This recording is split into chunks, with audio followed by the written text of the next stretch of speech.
অপরূপ TV online.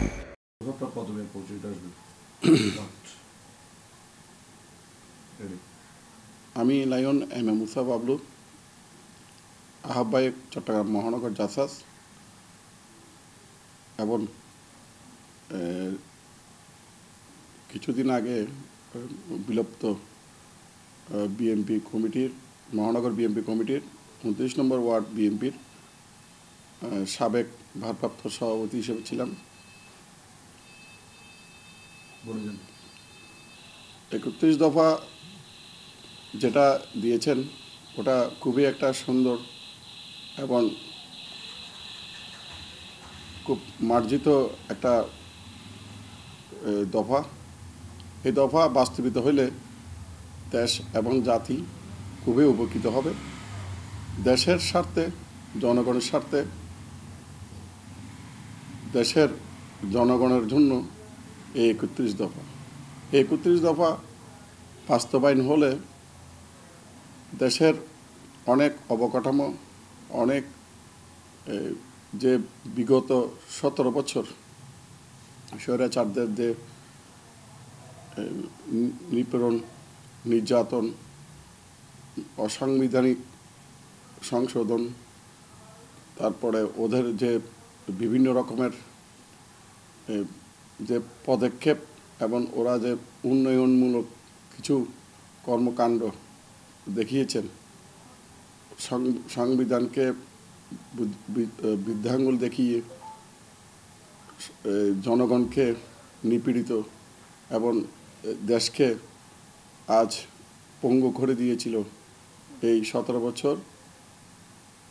একটাই কারণ, সংবিধানকে তাদের মন গড়া সংবিধান করে এবং মন গড়া রাষ্ট্র চালিয়ে রাষ্ট্র আজ দেউলিয়া। 31 দফা আমাদের শহীদ রাষ্ট্রপতি জিয়াউর রহমানের সুযোগ্য পুত্র, আমাদের সকলের প্রাণপ্রিয় নেতা জনাব তারেক রহমান, উনি দেশ এবং জাতির স্বার্থে, জনগণের স্বার্থে 31 দফা প্রস্তাব উনি দিয়েছেন। এই 31 দফা যদি বাস্তবায়িত হয়, আমাদের দেশের উন্নয়ন এবং দেশ সহনশীল হবে। শহীদ রাষ্ট্রপতি জিয়াউর রহমান যেভাবে দেশকে গঠন করেছিলেন, প্রথমে আমরা যদি শুরু থেকে বলি, দেশ স্বাধীন করার সময় ওনার ভূমিকা এবং উনি যে একজন আর্মি অফিসার থাকার পরও আজ উনি যে দেশের জন্য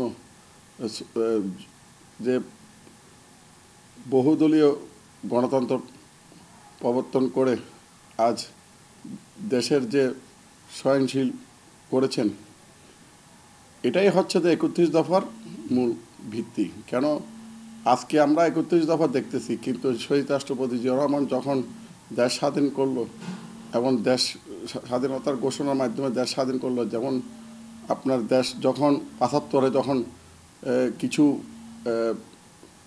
বিক্ষুব্ধ আমাদের নেতৃবৃন্দ এবং আমাদের এই যে পাশের দেশ সাথে হাত মিলিয়ে দেশটাকে যখন পঙ্গু করার জন্য চাইছিল, এই 5 আগস্টের মতন,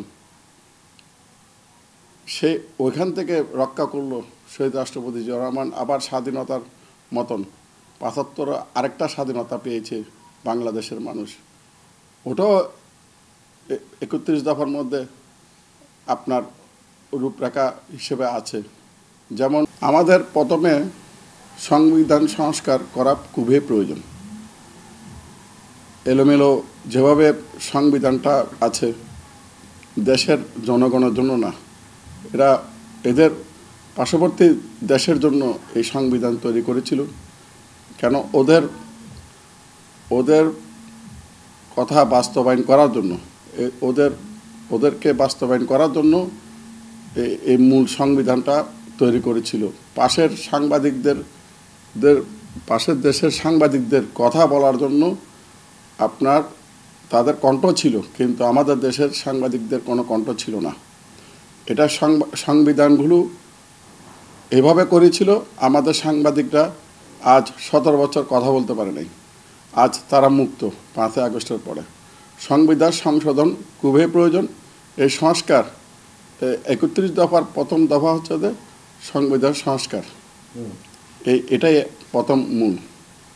তারপর আরও দফে দফে 31 দফা যখন বাস্তবিত হবে, কীভাবে দেশ গঠন করতে হবে, কীভাবে দেশটাকে চালাতে হবে, এটাই এক একটি দফা আপনারা যখন পড়বেন তখন বুঝতে পারবেন 31 দফা কেন, কী জন্য, কী প্রয়োজনে। যেমন ডাক্তার, আপনার সাংবাদিক, বুদ্ধিজীবী, সুশীল সমাজ, অনেক সংস্থা আছে। আমরা শুধু মুক্তিযুদ্ধদেরকে নিয়ে যদি লাফালাফি করে হবে না।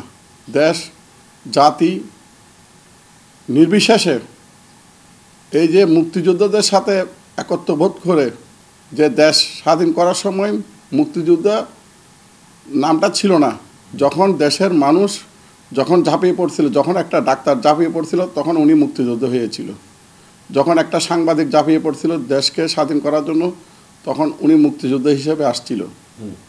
প্রত্যেকটা সেক্টরে কিন্তু ডাক্তার বলেন, সাংবাদিক বলেন, বুদ্ধিজীবী বলেন, সুশীল সমাজ বলেন, প্রত্যেকটা সেক্টরে কিন্তু আমাদের মুক্তিযোদ্ধা আছে। এদের তালিকা অবশ্যই প্রকাশ করে এবং ওনাদেরকে বাসস্থান, ওনাদেরকে যে মূল্যায়ন, এগুলো আমাদের 31 দফার মধ্যে আছে। এই 31 দফা বাস্তবায়িত হলে প্রত্যেকটা সেক্টরে আপনার সুন্দরভাবে সুষ্ঠুভাবে বন্টন করা হবে প্রত্যেকটা জিনিস।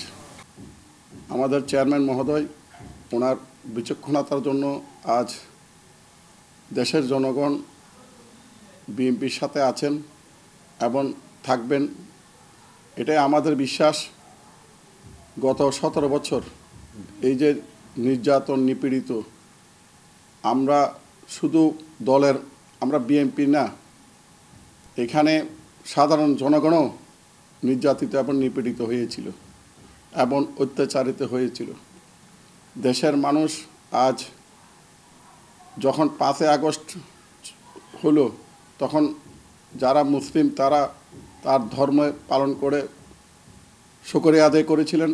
হিন্দুরা, বৌদ্ধরা তাদের নিজ নিজ যে দোয়া পাঠ করে শুকরিয়া আদায় করেছিল মহান সৃষ্টিকর্তার কাছে।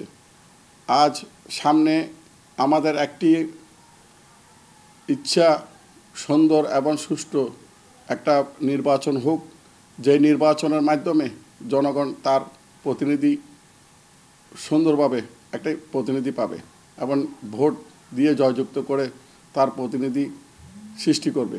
বিশেষ করে আমাদের প্রতিনিধি এমপি, আমরা যারা দলের কাজ করি অবশ্যই আমরা আস্তে আস্তে আমরা গোছাচ্ছি, আমরা নির্বাচনমুখী হচ্ছি। আমরা চাচ্ছি নির্বাচনের মাধ্যমে আমরা জনগণের সাথে একমত হয়ে আমরা নেতা সৃষ্টি করব এবং সংসদের নেতা সৃষ্টি করব। এই সংসদ সুন্দর এবং সুষ্ঠুভাবে যেন যাই, সেজন্য ভোটের মাধ্যমে যাই। এই ভোটের মাধ্যমে আমরা নেতা চাই। আমরা আর নয় দিনের ভোট রাতে, এবং এই ভোট যেন আর না হয়, ভোটের দিন যেন ভোট হয়, এটাই আমরা আশা করি। চেয়ারম্যান মহোদয় যেদিন থেকে আমাদের 31 দফা উনি ঘোষণা করেছেন সেদিন থেকে কেন্দ্রীয়ভাবে এখানে আমাদের ইঞ্জিনিয়ার ইনস্টিটিউটে একটা বিভিন্ন নেতাদের মাধ্যমে আমাদের কাউন্সিল করা হয়েছিল 31 দফাটা কি। সেইভাবে আমরাও মহানগর থেকে আমাদের নেতারা 31 দফা নিয়ে বিভিন্ন জায়গায়, বিভিন্ন ওয়ার্ডে, বিভিন্ন থানায় এবং বিভিন্ন পাড়া মহল্লায় আমরা যাচ্ছি এবং 31 দফা আমরা বাস্তবায়ন হওয়ার জন্য আমরা চেষ্টা করছি। 31 দফা মানুষ শুধু 31 শব্দটা জানে, কিন্তু দফাগুলোতে অনেক অর্থ আছে, সে অর্থগুলো ওনারা জানে না। এই অর্থগুলো আমরা আমাদের যুবদল, ছাত্রদল, স্বেচ্ছাসেবক দল, শ্রমিক দল, তাঁতি দল, মহিলা দল, জাসাস, আমাদের অঙ্গ সংগঠন যারা আছে এবং তরুণ দল, অনেক সংগঠন আছে, মুক্তিযোদ্ধা সংসদ আছে আমাদের সাথে, আমাদের মুক্তিযোদ্ধা জাতীয়তাবাদী মুক্তিযোদ্ধা দল আছে, ওলামা দল আছে। আমরা সকলে মিলে আমাদের নিজ নিজ দায়িত্বে নিজ নিজ এলাকায় আমরা প্রচারণা করতেছি। ইনশাআল্লাহ আমরা সফল হব। আমরা যদি সবাই একসাথে যদি এই দফাটা যদি জনগণের কাছে পৌঁছে দিতে পারি, ইনশাআল্লাহ আমাদের দেশ আরও সুন্দর এবং আরও